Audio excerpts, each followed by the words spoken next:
સ્વામિનારાયણ હરે સંવત 1877 માગસર સુધી 6ને દિવસે શ્રીજી મહારાજ શ્રી ગઢરામાંથી દાદા ખાચરના દરબારમાં રાત્રિની સમયે બિરાજમાન હતા અને સર્વશ્વેત વસ્ત્ર ધારણ કર્યા હતા ને પોતાના મુખારવિંદની આગળ મુનિ તથા દેશ દેશના હરિભક્તની સભા ભરાઈને બેઠી હતી.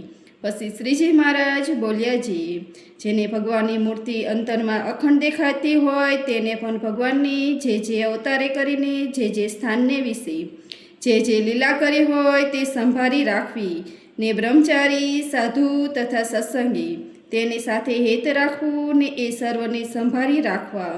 તે સા સારું જે કદાપી દેહ મુક્યા સમી ભગવાનની મૂર્તિને ભૂલી જવાય તો પણ ભગવાનને જે સ્થાનને વિશે લીલા કરી હોય તે જો સંભાળી આવી અથવા સત્સંગી સંભાળી આવી અથવા બ્રહ્મચારી અને સાધુ સંભાળી આવે તો તેને યોગ્ય કરીને ભગવાનની મૂર્તિ પણ સંભાળી આવે ને તે જેવી મોટી પદવીને પામે ને તેનું ઘણું રૂડું થાય.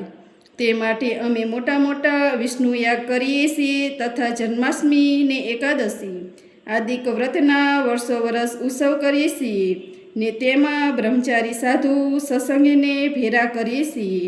અને જો કોઈક પાપીજી હોય ને તેને પણ જો એમને અંધકારે સમૃદ્ધ થઈ આવે તો તેને ભગવાનના ધામની પ્રાપ્તિ થાય છે.